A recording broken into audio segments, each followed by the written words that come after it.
오늘 설교 제목은 하나님의 정하심과 사람의 자유의지이고, 본문 말씀은 로마서 8장 29절에서 30절입니다. 여러분 모두 성경책 열으셔서 펴셔서 로마서 8장 29절, 30절 함께 읽어보실까요? 우리 같이 큰 소리로 합독하겠습니다. 시작. 하나님이 미리 아신 자들을 또한 그 아들의 형상을 본받게 하기 위하여 미리 정하셨으니 이는 그로 많은 형제 중에서 맏아들이 되게 하려 하심이니라. 또 미리 정하신 그들을 또한 부르시고 부르신 그들을 또한 의롭다 하시고 의롭다 하신 그들을 또한 영화롭게 하셨느니라. 아멘.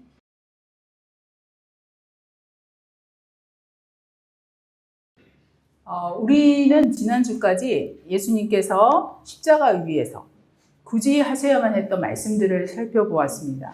여러분에게 예수님이 이 땅에 오신 이유를 한 줄로 정리해서 말해보라고 한다면 여러분은 무엇이라고 답하시겠습니까? 예수님이 누구이신가에 대해서 하나님의 천사가 알려준 답이 있거든요. 우리 같이 보시면요. 마태의 복음 1장 21절인데요. 이 말씀 보면 아들을 낳으리니 이름을 예수라 하라. 이는 그가 자기 백성을 그들의 죄에서 구원할 자이심이니라 하니라. 천사가 말하기를 예수님은 자기 백성을 죄에서 구원할 자다라고 하셨습니다. 너무 익숙하게 들어서 우리 잘 알고 있다는 그 함정에 빠지지 말고 자기 백성을 죄에서 구원할 자로 오셨던 예수님께서 실제로 저와 여러분을 죄에서 구원하셨다는 사실, 그 사실을 깊이 생각할 수 있는 시간이 될 수 있기를 바랍니다. 이번에는 침례 요한이 알려준 정답을 보도록 하겠습니다. 요한복음 1장 29절인데요. 침례 요한은 세상을 향해서 예수님이 누구라고 소개하고 있습니까? 세상 죄를 지고 가는 하나님의 어린 양, 하나님의 제물이라고 소개하고 있죠. 자, 이번에는요. 예수님께서도 자신이 이 땅에 오신 이유를 직접 말씀하신 부분이 있는데요. 우리 함께 읽어보도록 하겠습니다. 자, 시작. 인자가 온 것은 섬김을 받으려 함이 아니라 도리어 섬기려 하고 자기 목숨을 많은 사람의 대속물로 주려 함이니라. 예수님께서 직접 하신 말씀이죠. 인자가 온 것은 자기 목숨을 많은 사람의 대속물로 주려 함이니라. 여러분, 예수님은 이 땅에 왜 오셨습니까? 예수님은 세상 죄를 짊어지고 가는 하나님의 제물이셨고, 그리고 예수님은 우리를 우리 죄에서 구원하시기 위해서 이 땅에 오셨습니다. 그리고 십자가에서 제물이 되어서 돌아가심으로 인해서 이 땅에 오신 그 목적을 다 이루셨지요. 우리가 가상칠언 설교 들으면서 이미 읽었던 말씀이지만 다시 읽어보도록 하겠습니다. 자, 시작. 예수께서 실포도주를 받으신 후에 이르시되 다 이루었다 하시고 머리를 숙이니 영혼이 떠나가시니라. 예수님께서는 십자가 위에서 다 이루었다 하시고 돌아가셨습니다. 예수님께서는 십자가 위에서 우리의 구원을 다 이루셨습니다. 그렇다면 우리는 어떻게 해야 하나요? 우리 어떻게 해야 되죠? 믿어야 하지 않나요? 그렇다면 믿음이란 무엇일까요? 믿음이란 이미 다 이루어 놓으신 하나님의 은혜에 대한 우리들의 반응이라고 할 수 있습니다. 그래서요, 이 믿음을 액션이 아니라 리액션이라고 하는 것입니다. 믿음은 이미 다 이루어 놓으신 하나님의 은혜에 대한 우리의 반응이고 리액션입니다.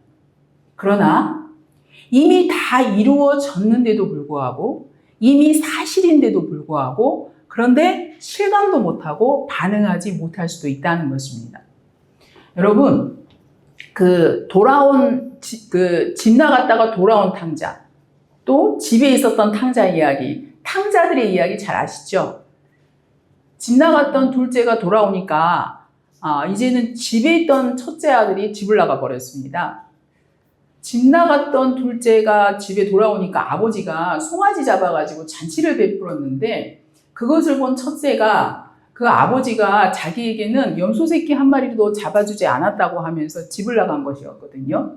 그러자 아버지가 그 첫째 아들에게 무엇이라고 말했는지 누가복음 15장 31절 보면 아버지가 이르되 너는 항상 나와 함께 있으니 내 것이 다 네 것이다.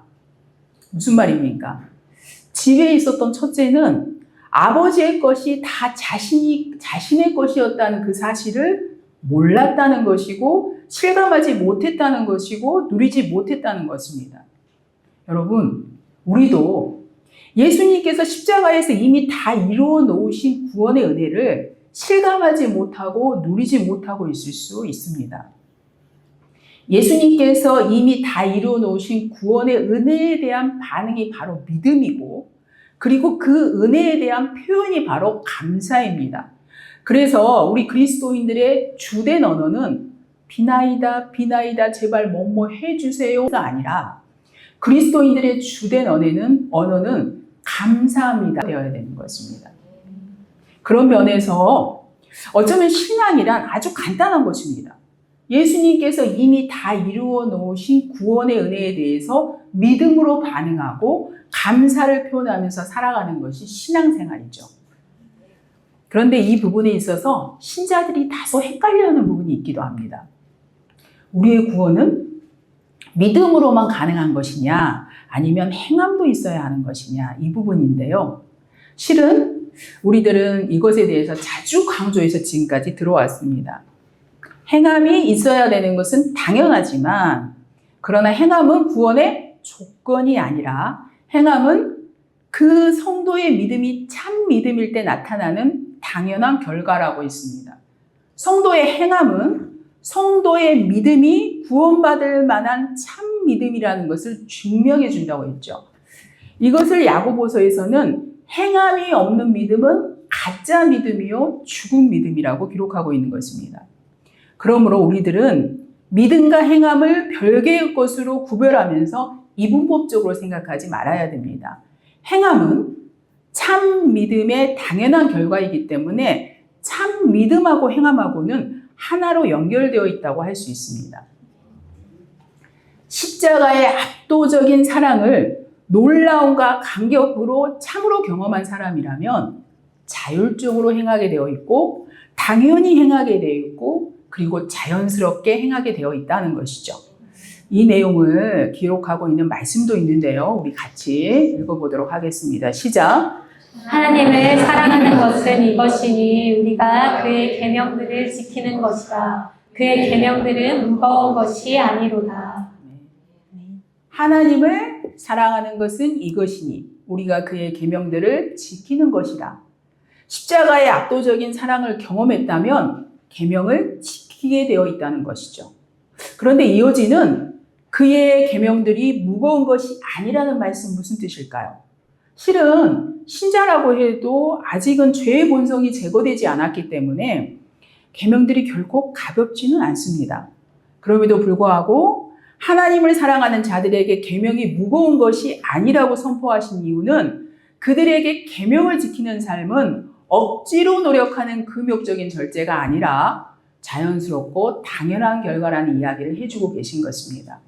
여러분, 하나님을 아는 사람이 하나님을 알기 전과 똑같은 삶을 살 리는 없겠죠. 하나님의 십자가 사랑을 경험한 사람이 그것을 전혀 모르는 불신자들과 똑같은 삶을 살 리는 없을 것입니다.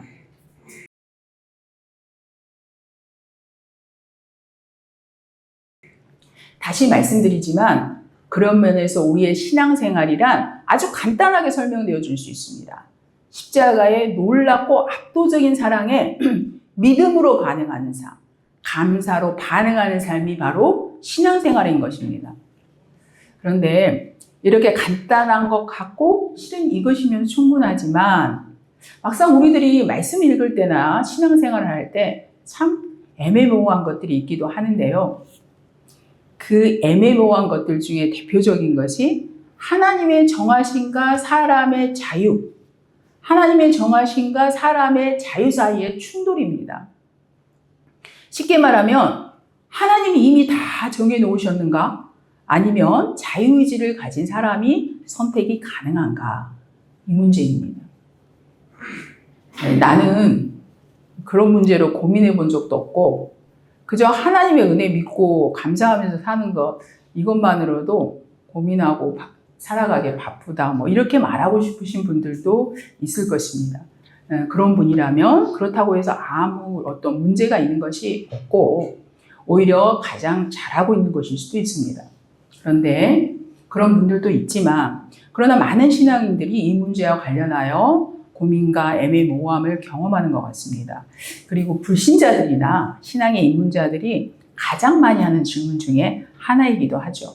그래서 조금만 함께 생각해 보아도 좋을 것 같습니다.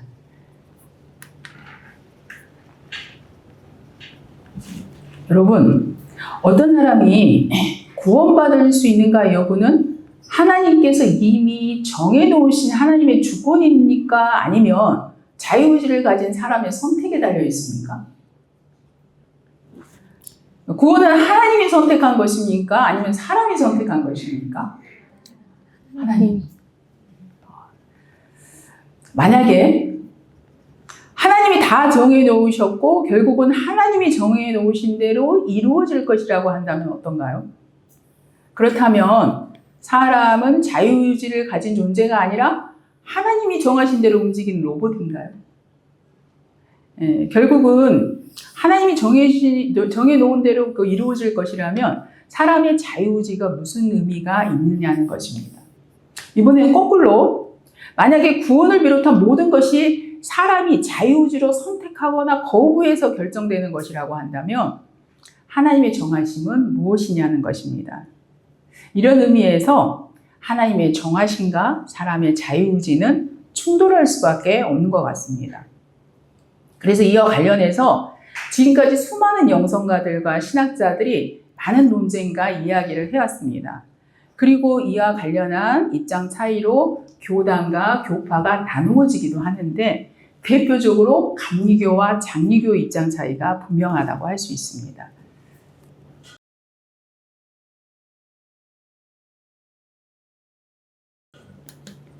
자, 우리 먼저 첫 번째 주장부터 잠깐만 살펴볼까요?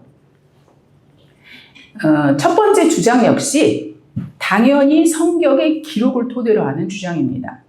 이 주장을 하는 사람들이 강조하는 말씀들 많이 있지만 대표적인 몇 가지만 소개하면 다음과 같습니다.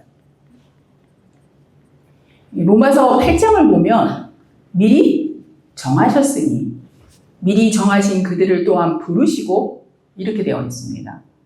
또 에베소서 말씀에도 그 기쁘신 뜻대로 우리를 예정하사 모든 일을 그의 뜻의 결정대로 일하시는 이의 계획을 따라 우리가 예정을 입어 확실하게 이렇게 기록되어 있죠. 우리가 잘 아는 로마서 말씀에서는 에서가 아닌 야곱을 사랑하신 하나님, 그 하나님은 귀 있을 그릇과 천 있을 그릇을 정하실 고난이 있는 토기장이라고까지 말씀하고 계십니다. 그래서 이쪽 주장을 하는 사람들은 하나님께서 택자와 비택자 양쪽을 미리 정해두었다는 이중예언론을 주장하는 거죠. 하나님께서 택자와 비택자를 미리 다 정해놓으신 것이라면 그렇다면 택함받지 못한 사람들은 너무 억울하고 불공평한가요?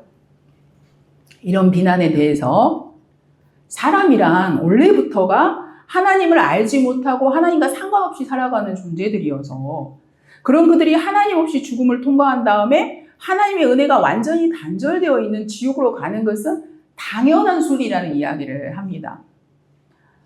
다만 죽음으로 흘러가고 있고 지옥으로 흘러가고 있는 그 당연한 흐름 속에서 택함을 받았다면 그것은 하나님의 일방적인 은혜이기 때문에 왜 누구는 버려두고 택하지 않느냐, 왜 하나님이 불공평하시느냐 이런 질문은 적절하지 않다는 거죠.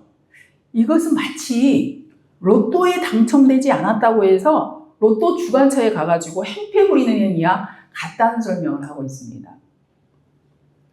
이 주장은 하나님 아버지께서 주신 자는 예수님께서 하나도 잃어버리지 않는다고 하신 예수님의 말씀이나 참새 한 마리라도 하나님께서 허락하시지 않으시면 땅에 떨어지지 않는다고 하신 예수님의 말씀대로 모든 것이 하나님의 정하심이라고 하면서 하나님의 주권을 강조하는 입장입니다. 그럼 어떻습니까? 은혜가 되시나요? 은혜가 되시지 않나요? 이 입장 우리들에게 은혜가 되는 주장이죠. 그러나 이 주장에는 어떤 문제들이 있는 것 같습니까? 이 주장에 충실하다 보면 사람은 하나님이 입력해 놓으신 프로그램대로만 움직이는 로봇이 될 수 있다는 것입니다. 그렇다면 인간에게 자유의지를 주셨다는 것은 어떻게 설명해야 되며 또 선택의 자유가 없는 인간에게 책임을 묻는다는 것도 이해하기 어렵다는 문제가 발생한다는 거죠. 또 인간의 자유의지와 상관없이 인간의 구원과 멸망을 하나님께서 일방적으로 결정하는 것은 하나님을 전능하신 폭군으로 만드는 것으로 우리가 알고 있는 하나님의 성품과도 맞지 않다고 할 수 있습니다. 이 주장이 한쪽으로 많이 쏠리다 보면 어떤 현상까지 나타날 수 있습니까? 하나님께서 다 정해 놓으셨으니까 내가 무엇을 한다고 해서 달라질 것이 없다는 기계론적인 운명론에 빠져서 신자로서 어떠한 노력이나 어떤 순종도 하려고 하지 않을 뿐만 아니라 심지어 내가 굳이 왜 전도까지 애써서 해야 되나 라는 식으로 흘러갈 수도 있습니다.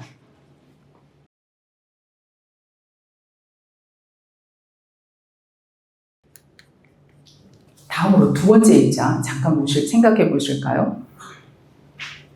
성경에는 우리가 우리의 자유의지로 믿어야 되고 우리가 우리의 자유의지를 가지고 순종해야만 한다고 하면서 만약 믿지 않고 우리가 순종하지 않으면 심판을 받게 될 것이라는 말이 무수하게 기록되어 있습니다.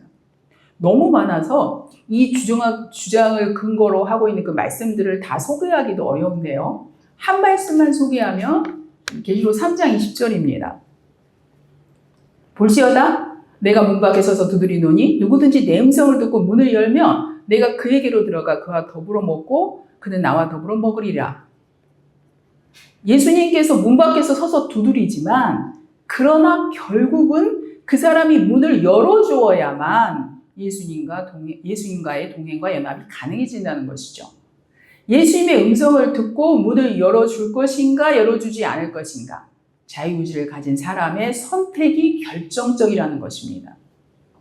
성경은 우리들이 자유의지를 가지고 믿어야 하고 순종해야만 한다는 것을 필사적으로 강조하고 있고 처절하리만큼 권면하고 있습니다. 가장 쉬운 예로 아담만 보더라도 아담이 선악과 먹고 범죄한 것은 하나님이 이미 정해놓으신 주권이 아니라 아담이 자유의지로 선택한 결과라는 것입니다. 그래서 성경에서는 믿음 생활 잘하다가도 믿음을 끝까지 지키지 못한 채로 믿음에서 파산한 자들에 대한 끔찍한 결과와 심판에 대해서도 기록하고 있다는 것이죠. 하나님이 이미 다 정해놓으셔서 정해진 대로만 된다면 믿음에서 파산하면서 타락한 자가 나올 수가 없는데 히브리서 10장 26절을 보면 진리를 알다가 죄를 범하는 자는 다시 속죄하는 제사가 없다고 하고 있고 또 히브리서 6장 4절 6절에서는 성령에 참여한 바가 되고 하나님의 선한 말씀과 내세의 능력을 맛보고 타락한 자들은 다시 새롭게 하여 회개하게 할 수 없다고 되어 있습니다. 어떻습니까? 조금 전에 말씀드렸던 첫 번째 주장을 들을 때는 은혜가 되었는데 두 번째 주장을 들으니까 두려움이 생기면서 긴장되지 않으신가요? 그러나 이 주장에도 문제점이 있습니다. 이 주장도 한쪽으로 쏠리다 보면 우리의 행위로 구원이 결정된다는 행위구원론, 다시 말하면 이단적인 반복음이 될 수 있다는 것입니다. 자유의지를 가진 사람의 선택과 행위가 모든 것을 결정해 가게 된다면 극단적으로 하나님 편에서는 알파 시작은 하셨지만 오메가 끝은 통제 불가능한 것이 되어버릴 수도 있는 것입니다. 오늘 본문 말씀 우리 다시 읽어보실까요? 우리 다시 읽어보겠습니다. 시작. 하나님이 미리 아신 자들을 또한 그 아들의 형상을 본받게 하기 위하여 미리 정하셨으니 이는 그로 많은 형제 중에서 맏아들이 되게 하려 하심이니라. 또 미리 정하신 그들을 또한 부르시고 부르신 그들을 또한 의롭다 하시고 의롭다 하신 그들을 또한 영화롭게 하셨느니라. 오늘 지금 본문으로 읽은 이 말씀도요. 이 말씀을 두고도 하나님의 정하심을 강조하는 입장에서는 봐라.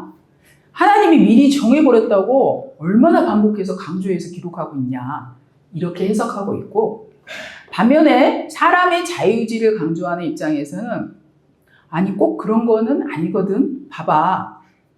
미리 정하시기 전에 29절 보니까 29절요. 미리 아셨다고 돼 있네. 하나님은 전지전능하셔서 누가 자유의지를 가지고 믿고 누가 순종할 것인지 미리 다 알고 계시는데 이것을 가리켜서 미리 정하셨다고 하는 거거든. 뭐 이렇게 해석하는 입장의 차이가 있습니다. 제가 지금도 좀 머리 아프시죠? 제가 이게 쓸데없이 복잡하기만 할 것 같아서 절대 예정이니 예지 예정이니 그 차이 설명하는 것도 생략하고 또 로마서 9장의 토기자기 비유가 또 다른 관점에서 해석이 가능하다는 뭐 이런 설명 다 생략하고 지금 양쪽의 입장을 대략적으로나마 요약해서 간단히 말씀드렸습니다. 여러분 듣고 나니까 무슨 생각이 드십니까? 우리의 구원을 비롯해서 모든 것은 하나님이 정하신 것입니까? 아니면 자유의지를 가진 사람의 선택으로 정해지는 것입니까? 손 들어볼까요? 답은 다음 주에 알려드리도록 하겠습니다. 아니, 알려드리고 싶은데요. 지금 하자고 하시면 제가 알려드리겠습니다. 단 점심 식사 안 하시고 1시간 반 정도 될 것 같습니다. 괜찮으시겠습니까? 답은 다음 주에 듣기로 하고 이번 주에는요. 목장 안에서 편안하게 이렇게 토의도 해보시고 그렇게 해보시기 바랍니다.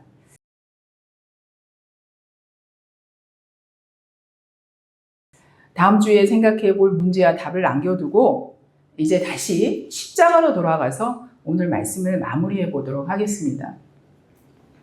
예수님께서 십자가에서 다 이루신 것이 바로 우리에게 생명을 주는 복음인데요. 바울은 복음과 관련하여서 다음과 같은 말을 하고 있습니다. 우리 같이 읽어보실까요? 시작. 내가 복음을 부끄러워하지 아니하노니 이 복음은 모든 믿는 자에게 구원을 주시는 하나님의 능력이 됨이라. 먼저는 유대인에게요 그리고 헬라인에게로다. 바울은 복음을 부끄러워하지 아니한다는 선포를 하고 있습니다. 그런데 여러분 이 선포는 무엇을 전제로 하고 있냐면 세상 속에서 복음은 부끄러울 수밖에 없다는 것을 전제로 하고 있습니다. 복음이 부끄러울 수밖에 없는 세상이지만 그러나 나는 부끄러워하지 않는다는 말이고 사람들에게 복음은 미련하게 보일 수밖에 없지만 그러나 나는 복음을 하나님의 지혜요 능력으로 깨달았다는 말을 하고 있는 것입니다. 그런데 그때나 지금이나 크게 다를 바가 없습니다. 예수님께서 십자가에서 다 이루어놓으신 그 생명의 복음이 이 세상 속에서 보면 부끄러울 정도로 미련한 것처럼 보인다는 것입니다. 그러나 저와 여러분은 십자가의 제물로 달리신 예수님을 그냥 멀리서 서서 바라만 보는 사람들이 아니라 저와 여러분은 성령님의 역사를 통해서 십자가의 예수님을 하나님의 지혜와 능력으로 깨달은 사람들인 줄로 믿습니다. 아멘. 그래서 바울의 선포처럼 저와 여러분은 세상이 보기에는 속이는 자 같으나 실은 가장 참된 자들일 것입니다. 그리고 저와 여러분은 세상 속에서는 아무것도 없는 자 같으나 실은 모든 것을 다 가진 자들인 줄로 믿습니다. 이 내용 함께 읽어보겠습니다. 자, 시작. 우리는 속이는 자 같으나 참되고 무명한 자 같으나 유명한 자요 죽은 자 같으나 보라 우리가 살아있고 징계를 받은 자 같으나 죽임을 당하지 아니하고 근심하는 자 같으나 항상 기뻐하고 가난한 자 같으나 많은 사람을 부요하게 하고 아무것도 없는 자 같으나 모든 것을 가진 자로다. 여러분, 우리는 무엇을 믿고 따르는 사람들입니까? 내가 경험해왔던 것도 아니고 우리의 오감에 의해서 지금 당장 경험되어지는 것들도 아니고 세상 지혜자들이나 세속의 이야기를 믿고 따르는 자들이 아닙니다. 여러분, 우리는 말씀 보고 말씀을 믿고 따르는 사람들입니다. 그 말씀대로 판단하는 사람들이죠. 그런데 그 성경이 저와 여러분을 무엇이라고 규정해주고 있습니까? 우리가 가진 복음은 속이는 것 같지만 가장 참되고 미련한 것 같지만 하나님의 지혜라고 하고 있습니다. 그래서 그 복음을 가진 저와 여러분은 근심하는 자 같으나 그러나 항상 기뻐하는 자들이고 아무것도 없는 자 같으나 모든 것을 가진 자들인 줄로 믿습니다. 1956년에 짐 웰리엣은 4명의 동료들과 함께 대학을 졸업하자마자 에콰도르 그 살인 부족인 아우카 인디언들에게 복음을 전하기 위해서 자원해서 들어갔습니다. 그들은 모두가 총망받는 명문대 출신자들이었고 그 중에 짐 웰리엣은 수석 졸업자였습니다.